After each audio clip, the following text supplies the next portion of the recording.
It was very traumatizing, guys, because it's nearly 10 p.m. and then it happened. Gius was sleeping na, and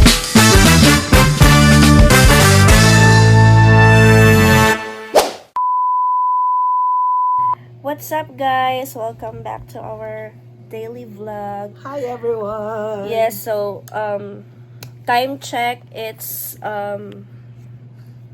what time It's is it? already 6 p.m. 6 or 7? 7 p.m. 7:24. Today is October 1st. So yesterday night, October nagkaroon po 30. ng lindol. September Cebu was the epicenter of the lindol, and we nakaranas po kami ng mga aftershocks dito sa amin, dito sa Negros and other parts of the region. It was very traumatizing, guys, because it's nearly 10 p.m. and then it happened. Gius was sleeping na. It was very traumatizing, guys, because it's nearly 10 p.m. and then it happened. Gius was sleeping na, and we were still on our phones, me and Sir Jessam, and then biglang nag-brown out, and then yumanig ang paligid. Yeah. First was okay lang siya, and then Pero nasundan ng napakalakas. So my mom instinct, dinapaan ko si baby, tapos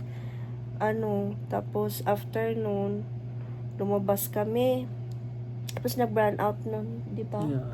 Oo. Tapos And sobrang mga mamanser, talagang nakakakaba. Yun bang kumbaga ba parang yung kalikasan natin or yung mother nature natin is nagagalit kumbaga. Yeah. Kasi nung 2013, nayanig na kasi kami dito ng magnitude, I think 7.2. 7.1. That was before 2013. Yeah, we were 2013. still in high school. Yeah. And back then then. ngayon, And then na-experience ngayon, ulit namin. yeah. Grabe. So parang yung traumatize namin noon, parang bumabalik siya, na-reminisce namin. Kumbaga ba? Na yes. And may effect siya sa bahay namin, guys. Yeah. You can take a look. Ito po, mga mamanser, may mga pitak-pitak po dito. Ito, malaki po sila. Yan. Here. Grabe mga mamanser. Talagang malakas po mga mamanser. Kasi nga, pag tumungtong na ng 6 point something yung magnitude ng earthquake, talagang mayayanig na yung mayayanig na yung bahay mo. Tapos ito pa yung nakakaumay. Kasi nga after that, may nakinig dito, di ba?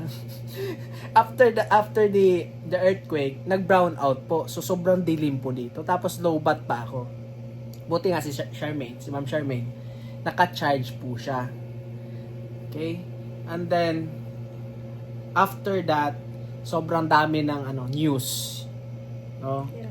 News na. Maraming casualties sa Cebu. Maraming na wawalan talaga ng buhay mga mamansa during that earthquake. So, grabe po. So, ang aming pong ihatid po namin yung aming pakikiramay sa aming mga kaibigan, mga kapatid natin, mga Cebuano. Especially sa mga sa taga Bugo City. Mag-ingat lang po kayo dyan kasi nga mayroon pa pong City ba yung Bugo? Bugo. Pero hindi sila masyadong bright kasi Bugo sila. So, wag po ninyong kalimutan mag-subscribe at turn the notification bell below so you'll get updated for our next video. So, random lang po tayo dito, wala tayong topic dito. So, kung ano yung maisipan lang namin. Basta natural lang i-video. So, yun yung i-video namin. Okay? Look at our baby. He's very, very good. Ang aming reason dito mga ma'am and sir. Collect ah, memories for yes, our son. memories. Yeah. So, While he has- while he has baby pa. Ay, so- while he's baby pa po mga ma'am and sir. so Okay. he has something to view or to watch when he grow up. Yeah. Oo. So alam naman po natin na napakadali lang po ng panahon, no. Hindi namin namalayan 4 months na, oh. Parang kailan lang yung nag-labor si Charmaine. Ganon. Ay, hindi ka man nag-labor, no? Sorry. Si Sarian po si Charmaine, si Ma'am Charmaine. Hindi ako naka-feel ng labor. Sorry. What?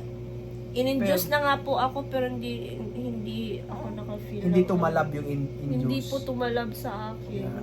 Tsaka Napakadami. Late na. overdue Overdue na na po, po yeah. ako. So,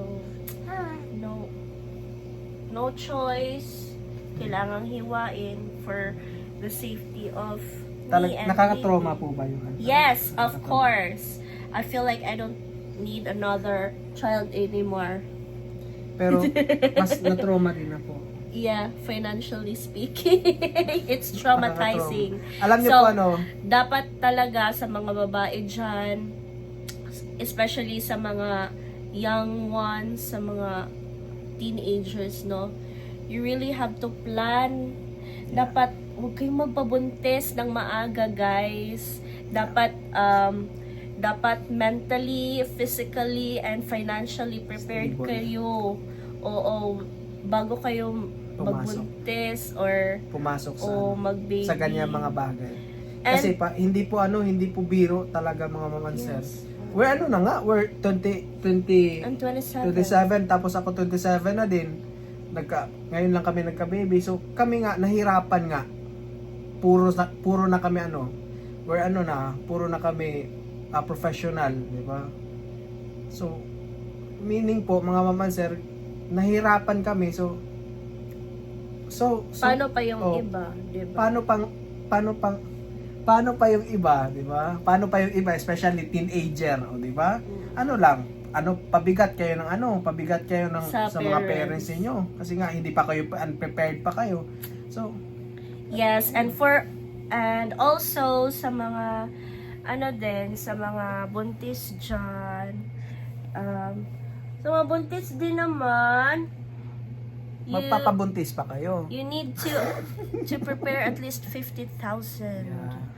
Yeah, just for emergency. Fine. I mean, meron ng bagong ngayon na 0 peso bill, 0 remaining PhilHealth? balance sa any public hospitals.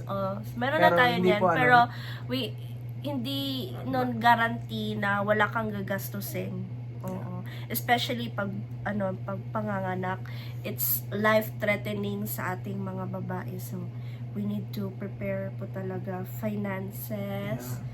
Yes. We need to prepare our minds, our body our for spirit. guys, totoo po talaga yung sinasabi nila sa mga akala natin ng mga babae, after nating mga anak, yun na yun, tapos na yung kalbaryo natin. Hindi po. Starting pa lang po yun kasi Mali. ay mali. Mali. Starting pa lang pala yun kasi Mas grabe the pa po. the starting point pala yun ng motherhood, which is very exhausting, but It's all worth it naman po. worth it Kasi naman kasi may baby ka. Oo. Diba? Look at him now. Hi, baby Gius. Oo. Say hi to our vlog. Tudo. Vlog. Hi, everyone. Hi. Hi. Hello. Diba? So, mawawala lang po yung problema ninyo kung Hello. yung Hi guys. Diba? Subscribe to our channel. mag-subscribe daw kayo mga mamansel. Please subscribe Okay, so everyone. yun lang po yung aming mga update ngayon, mga mamansel. Yeah. So again, if you want to be with us in our daily vlog. Charot. Mag-follow kayo, mag-subscribe kayo mga mamansan. And don't forget to click the notification bell below so you'll get updated for our next video. So, yun lang po. Mag-ingat po kayong lahat at God bless you all. Bye-bye, everyone! Bye!